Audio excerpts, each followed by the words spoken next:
Bapak, Ibu, dan Saudara sekalian, kasih oleh Tuhan, pada pagi hari ini kita bersyukur kita boleh bersama-sama belajar dari kebenaran firman Tuhan. Kita akan merenungkan kebenaran firman Tuhan. Dan kita bersyukur karena kasih setia Tuhan, pemeliharaan Tuhan, terus Tuhan nyatakan di dalam kehidupan kita. Saya ingin mengucapkan selamat Paskah bagi kita sekalian.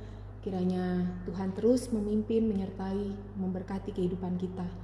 Biarlah Paskah yang kita rayakan di tahun ini boleh sekali lagi meneguhkan hati kita, iman kita untuk kita tetap percaya dan tetap berserah kepada Tuhan. Bahwa karena Tuhan hidup, maka kita dapat menghadapi segala hal di dalam hidup kita bersama dengan Tuhan. Mari kita berdoa sebelum kita membaca dan kita merenungkan firman Tuhan. Bapa di dalam surga, kami sungguh mengucap syukur karena kasih Tuhan. Pada pagi hari ini kami boleh bersama-sama beribadah. Dan saat ini kami juga akan bersama-sama belajar dan merenungkan kebenaran firman Tuhan. Terima kasih Tuhan untuk kebenaran firman-Mu yang terus Engkau nyatakan dan Engkau berikan bagi kami. Untuk kami boleh terus bertumbuh menjadi anak-anak Tuhan yang tetap teguh di dalam iman kami. Dan semakin hari semakin diperbaharui agar kami boleh menjadi saksi-saksi Tuhan yang hidup di mana saja Tuhan tempatkan kami. Terima kasih Tuhan, kami serahkan waktu ini ke dalam tangan-Mu dan kami mohon Tuhan memberkati setiap kami. Tuhan juga menolong hamba-Mu yang akan menyampaikan kebenaran firman-Mu. Terima kasih Tuhan, di dalam nama Tuhan Yesus kami berdoa, kami bersyukur. Amin. Bapak, Ibu, dan Saudara sekalian, kasih oleh Tuhan, pagi hari ini kita akan sama-sama merenungkan kebenaran firman Tuhan dari Roma pasal 6 ayat yang pertama hingga ayat yang ke-14. Saya akan bacakan bagi Bapak, Ibu, dan Saudara sekalian. Demikian firman Tuhan di dalam Roma pasal 6 ayat yang pertama hingga ayat yang ke-14. Jika demikian, apakah yang hendak kita katakan? Bolehkah kita bertekun dalam dosa supaya semakin bertambah kasih karunia itu? Sekali-kali tidak. Bukankah kita telah mati bagi dosa? Bagaimanakah kita masih dapat hidup di dalamnya? Atau tidak tahukah kamu bahwa kita semua yang telah dibaptis dalam Kristus telah dibaptis dalam kematiannya? Dengan demikian kita telah dikuburkan bersama-sama dengan Dia oleh baptisan dalam kematian, supaya sama seperti Kristus telah dibangkitkan dari antara orang mati oleh kemuliaan Bapa, demikian juga kita akan hidup dalam hidup yang baru. Sebab jika kita telah menjadi satu dengan apa yang sama dengan kematiannya, kita juga akan menjadi satu dengan apa yang sama dengan kebangkitannya. Karena kita tahu bahwa manusia lama kita telah turut disalibkan supaya tubuh dosa kita hilang kuasanya, agar jangan kita menghambakan diri lagi kepada dosa. Sebab siapa yang telah mati, ia telah bebas dari dosa. Jadi jika kita telah mati dengan Kristus, kita percaya bahwa kita akan hidup juga dengan Dia. Karena kita tahu bahwa Kristus sesudah Ia bangkit dari antara orang mati, tidak mati lagi. Maut tidak berkuasa lagi atas Dia. Sebab kematiannya adalah kematian terhadap dosa satu kali dan untuk selama-lamanya, dan kehidupannya adalah kehidupan bagi Allah. Demikianlah hendaknya kamu memandangnya, bahwa kamu telah mati bagi dosa, tetapi kamu hidup bagi Allah dalam Kristus Yesus. Sebab itu hendaklah dosa jangan berkuasa lagi di dalam tubuhmu yang fana, supaya kamu jangan lagi menuruti keinginannya. Dan janganlah kamu menyerahkan anggota-anggota tubuhmu kepada dosa untuk dipakai sebagai senjata kelaliman. Tetapi serahkanlah dirimu kepada Allah sebagai orang-orang yang dahulu mati, tetapi yang sekarang hidup, dan serahkanlah anggota-anggota tubuhmu kepada Allah untuk menjadi senjata-senjata kebenaran. Sebab kamu tidak akan dikuasai lagi oleh dosa, karena kamu tidak berada di bawah hukum Taurat, tetapi di bawah kasih karunia. Demikian pembacaan firman Tuhan. Bapak, Ibu, dan Saudara sekalian, berbahagia setiap kita yang mendengarkan firman-Nya, yang memelihara juga yang melakukannya di dalam kehidupan kita setiap hari. Bapak, Ibu, dan Saudara yang terkasih di dalam Tuhan, minggu lalu kita merayakan Paskah. Dan barangkali ini pertama kalinya kita merayakan Paskah dengan cara yang berbeda di dalam seumur hidup kita. Kita merayakan Paskah di dalam keterbatasan. Tapi kita yakin dan percaya di dalam keterbatasan kita memperingati Paskah. Kita menyadari dan kita merasakan ketidakterbatasan Allah di dalam keterbatasan kita. Bapak, Ibu, dan Saudara sekalian, seharusnya Paskah bukan masalah tempat dan acara.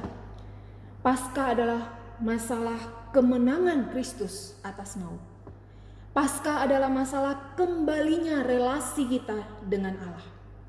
Dua hal inilah yang seharusnya selalu ada di dalam hati kita ketika kita merayakan Paskah. Kebangkitan Kristus benar-benar memerdekakan kita dari dosa. Bapak, Ibu, dan Saudara yang terkasih di dalam Tuhan, manusia tidak dapat melepaskan diri dari dosa. Dulu kita hidup di dalam kematian dosa. Kita hidup, kita bergerak, kita beraktivitas sebagaimana manusia layaknya, tetapi di hadapan Tuhan kita binasa oleh karena dosa. Seberapa lamanya kita hidup, Bapak, Ibu, jika kita hidup di dalam dosa, ujung hidup kita sudah dapat dipastikan, yaitu kebinasaan di dalam dosa. Manusia terjebak di dalamnya dan tidak dapat menyelamatkan dirinya sendiri. Jadi Allah yang harus berinisiatif untuk menyelamatkan manusia. Dan kematian Kristus adalah anugerah Allah yang diberikan kepada kita melalui iman di dalam Kristus. Jadi keselamatan tidak diterima semua orang, tetapi diterima oleh setiap orang yang percaya dan menerima Kristus sebagai satu-satunya Tuhan dan juru selamatnya dari segala dosa dan kebinasaan hidup mereka.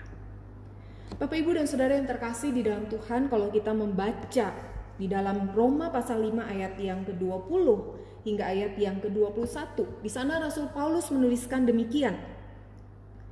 Tetapi hukum Taurat ditambahkan supaya pelanggaran menjadi semakin banyak, dan di mana dosa bertambah banyak, di sana kasih karunia menjadi berlimpah-limpah.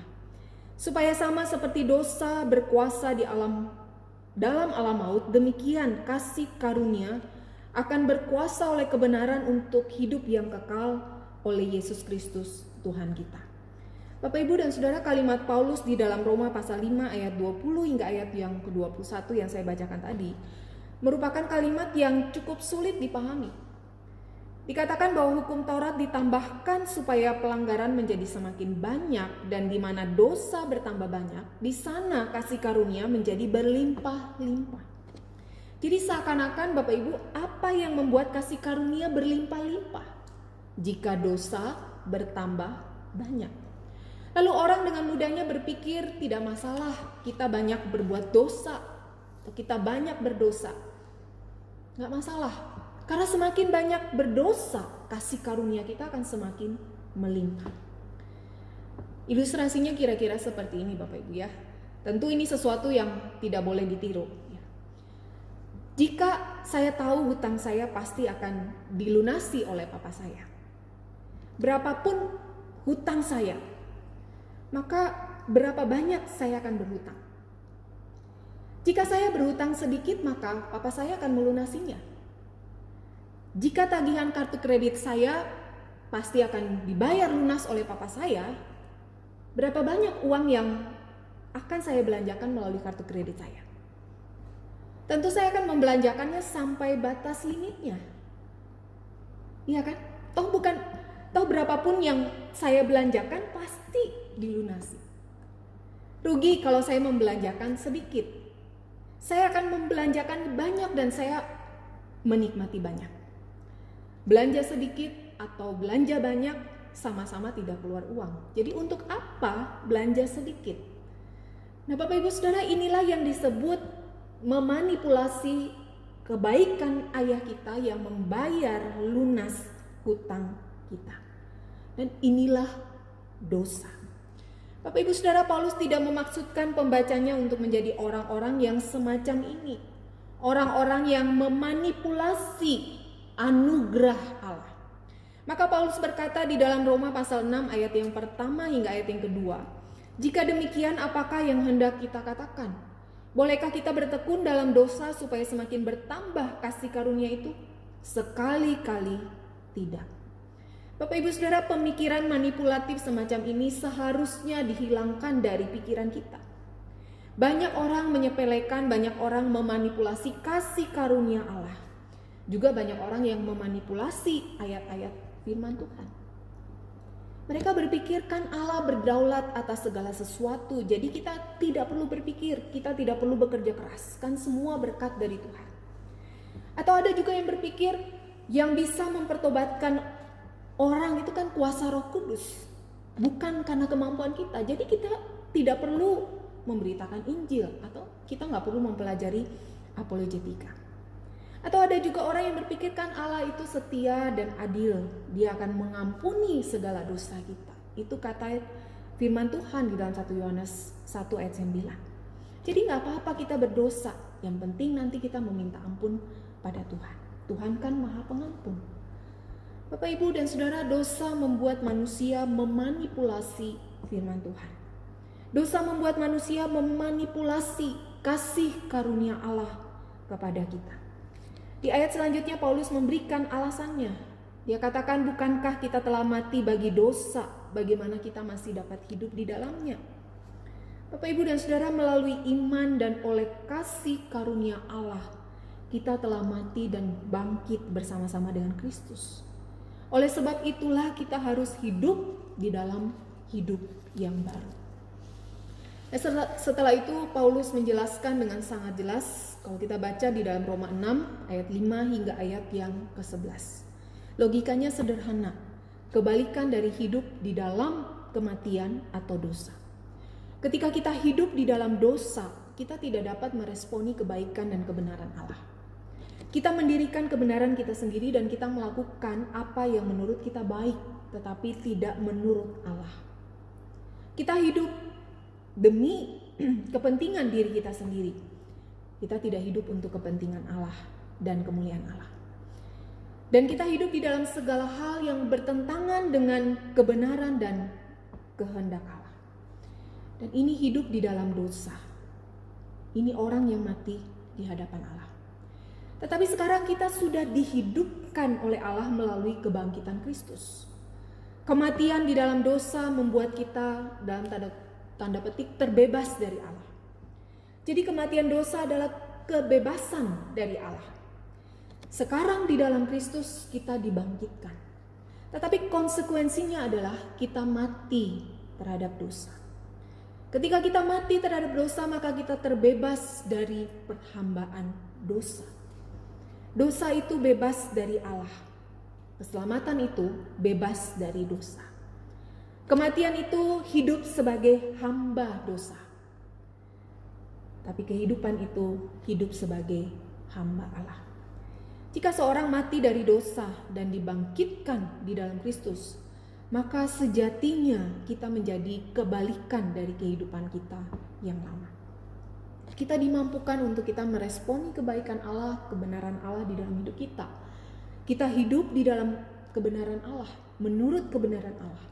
Kita hidup di dalam kekudusan, di dalam panggilan Allah untuk bekerja bagi Dia, sebagaimana dinyatakan dalam Efesus 2 ayat 10. Diperlengkapi untuk melakukan pekerjaan-pekerjaan baik yang sudah dipersiapkan Allah sebelumnya. Kita hidup untuk kepentingan dan kemuliaan Allah. Kalau dulunya segala sesuatu buat saya, sekarang segala sesuatu buat Tuhan. Kalau dahulu kita senang, kita selalu ingin melawan dan kita tidak mempedulikan kehendak Allah. Sekarang yang menjadi kesukaan kita, kesenangan kita adalah kebenaran Allah, firman Allah. Dan kita justru mencari, mengejar kehendaknya di dalam hidup kita. Kalau dahulu kita menggunakan kebenaran firman Tuhan untuk kepentingan diri sendiri dan menuntut orang lain untuk memenuhi ego kita, sekarang kita menggunakan firman Tuhan untuk membenahi diri kita sendiri dan kita menuntun orang lain di dalam kebenaran. Jadi Bapak, Ibu, dan saudara sekalian yang terkasih oleh Tuhan, Bagaimana kita sebagai orang-orang percaya, orang-orang yang sudah menerima dan mengalami kasih karunia Allah, bagaimana supaya kita tidak hidup di dalam memanipulasi anugerah dan kasih karunia Allah yang besar, sebagaimana tema kita hari ini. Bagaimana kita orang-orang percaya tidak hidup di dalam memanipulasi anugerah dan kasih karunia Allah yang besar. Yang pertama, Bapak Ibu Saudara, sadari bahwa kasih karunia Allah itu pertama-tama untuk mengubah kita. Paulus menuliskan hal itu di dalam Roma pasal 6 ayat 3 hingga ayat yang kelima. Jadi yang pertama yang harus kita lakukan adalah supaya kita menjadi orang-orang yang tidak memanipulasi anugerah dan kasih Allah di dalam kehidupan kita. Kita harus menyadari bahwa kasih karunia Allah itu pertama-tama untuk mengubah kita. Bapak Ibu Saudara, di dalam Kristus ada perubahan hidup yang nyata. Semua orang dapat saja membaca firman Tuhan. Semua orang dapat saja mendengar pemberitaan tentang kasih Kristus. Yang membedakannya adalah respon mereka terhadap firman Tuhan dan kasih Kristus itu. Ada orang yang menolak, ada orang yang memanipulasi, dan ada orang yang menghidupinya dengan benar. Kebanyakan orang-orang yang mengklaim dirinya Kristen cenderung tidak menolak kebenaran firman Tuhan dan kasih Kristus secara terang-terangan. Mereka menyetujui, mereka bersukacita atas kasih karunia Tuhan itu. Tetapi maaf, itu seringkali hanya di mulut bibirnya saja. Tapi terkadang kehidupan mereka tidak seperti apa yang mereka ucapkan. Yang biasa terjadi adalah banyak orang Kristen yang kemudian menggunakan firman Tuhan untuk mendikte sesamanya, mendikte gerejanya, bahkan mendikte Allah untuk kepentingan pribadinya. Bapak, Ibu, dan Saudara yang kasih oleh Tuhan, anugerah Allah diberikan kepada kita di dalam Kristus. Tujuan utamanya adalah untuk mengubah kehidupan kita. Kehidupan kita dari dalam dan kemudian terpancar keluar. Jadi yang diubahkan bukan perilaku kita saja. Anugerah keselamatan tidak hanya mengubah perilaku keagamaan kita saja.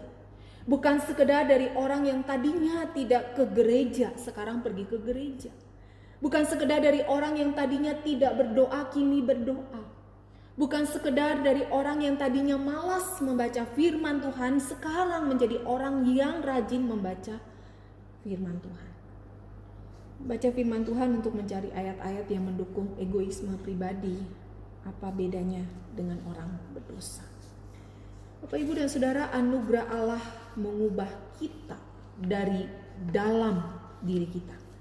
Artinya ada orientasi yang berubah, ada kehendak hati yang berubah, ada selera yang berubah, ada pola pikir yang berubah. Memang hal ini bukan sesuatu yang instan, melainkan sebuah progres. Jika itu sebuah progres, Bapak Ibu, artinya ada kemajuan di dalam diri kita. Ada pertumbuhan di dalam diri kita. Bapak, Ibu, dan Saudara sekalian, ada orang-orang yang seakan-akan terlibat di dalam proses pemuritan secara jasmaniah, tetapi dia tidak bertumbuh secara rohani. Kita bisa menarik contoh dari Yudas Iskariot. Dia tergabung di dalam 12 murid Tuhan Yesus. Dia mengalami proses pemuritan yang sama dengan murid-murid yang lain, tetapi hasilnya sangat berbeda. Ada yang hilang di dalam diri Yudas Iskariot. Tidak ada Roh Kudus yang memulihkan hidupnya.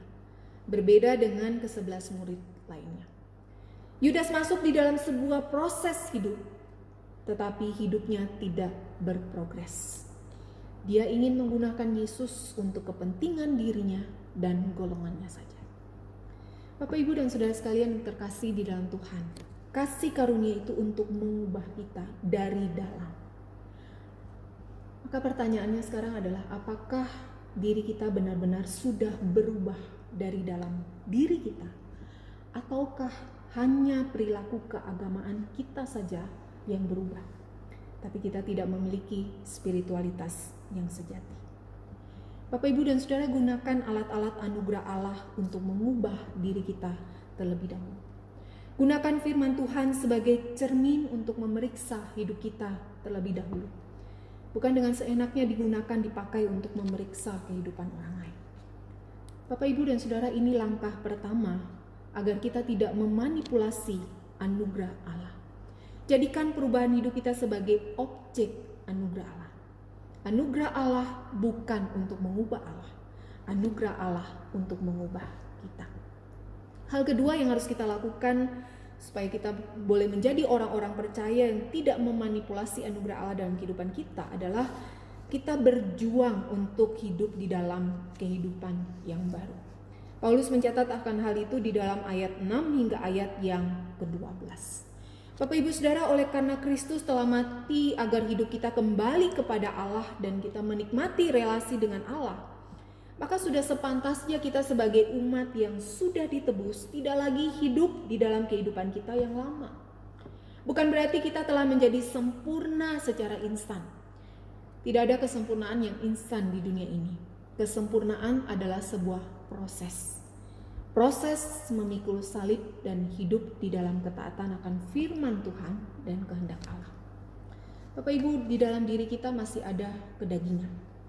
Kita belum sepenuhnya terlepas dari kedagingan kita. Bukan berarti kuasa Kristus tidak cukup untuk membebaskan kita dari dosa, tetapi cara yang dipilih Allah adalah kita melaluinya di dalam sejarah dan proses kehidupan kita. Status kita sudah diubahkan di dalam Kristus. Perubahan status kita di dalam Kristus adalah sesuatu yang langsung terjadi. Perubahan status bukanlah sebuah proses, Bapak Ibu. Yang adalah sebuah proses itu adalah pengudusan diri kita di hadapan Allah. Kita masih harus berjuang di dalam kehidupan kita untuk melawan dosa dan kedagingan kita. Dulu dosa adalah tuan kita dan kita adalah hamba dari dosa. Tapi sekarang di dalam Kristus, dosa bukan lagi sebagai tuan. Statusnya berubah menjadi musuh kita yang harus terus-menerus kita lawan. Bapak, Ibu, dan Saudara sekalian, hidup di dalam Kristus adalah hidup yang penuh perjuangan melawan dosa dan kedagingan kita. Segala macam cobaan di dalam kehidupan kita selalu menyasar kehidupan rohani kita. Apakah di dalam pergumulan kita itu kita tetap berjalan di dalam Kristus? Ataukah kita memilih jalan kita sendiri yang seringkali bertentangan dengan jalan Tuhan? Bapak, Ibu, dan Saudara sekalian, kehidupan di dalam Kristus bukan sebuah kehidupan yang mudah.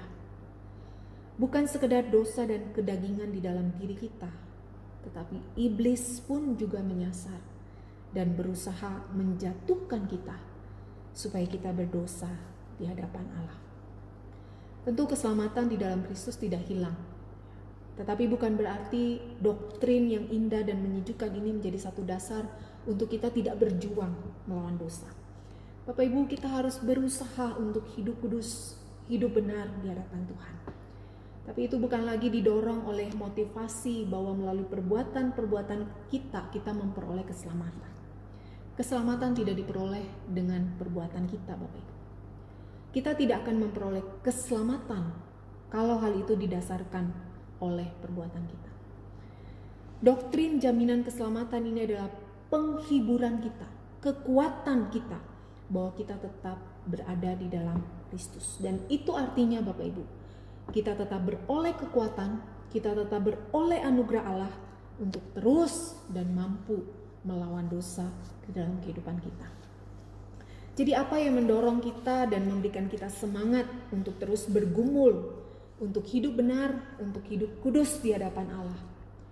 Mendorong kita adalah karena Allah telah memberikan kita kasih karunia yang besar dan menjamin bahwa kasih karunia-Nya akan terus-menerus menyertai kita dan diberikan kepada kita.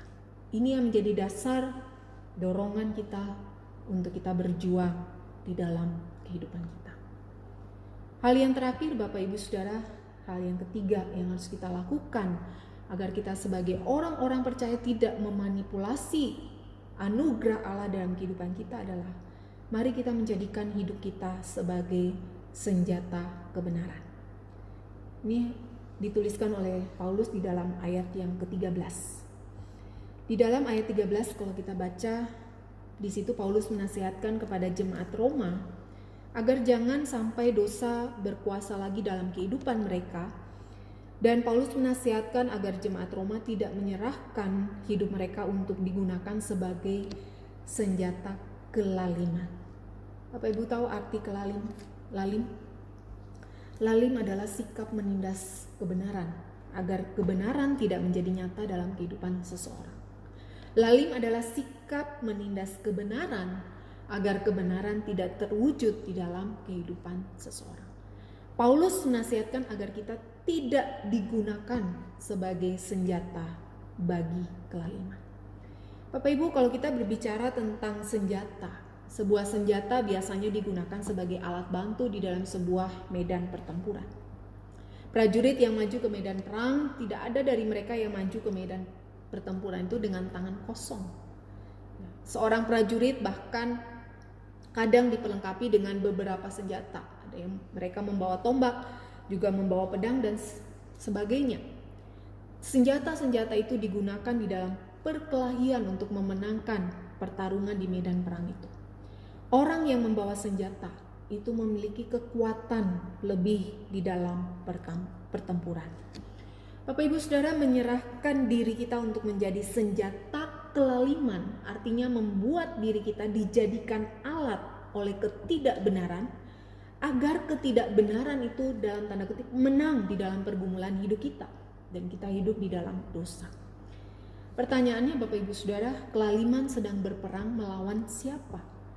Tentu berperang melawan kebenaran. Bapak Ibu, di dalam dunia ini kita diperhadapkan dengan pertempuran rohani untuk hidup di jalan yang benar ataukah hidup di jalan yang cemat. Tentu saja kita tidak mengajarkan bahwa peperangan rohani antara yang baik dan yang jahat itu adalah sebuah pertempuran kosmik yang kekal. Peperangan rohani itu hanya bersifat sementara, Bapak Ibu.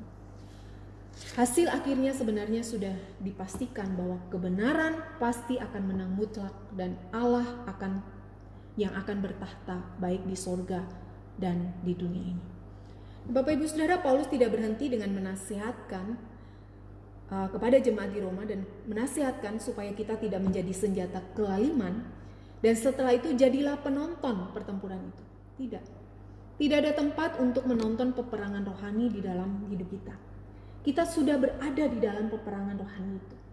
Pilihannya sekarang adalah Bapak Ibu, kita menjadi senjata kelaliman atau sebaliknya menjadikan diri kita, menyerahkan diri kita sebagai senjata kebenaran.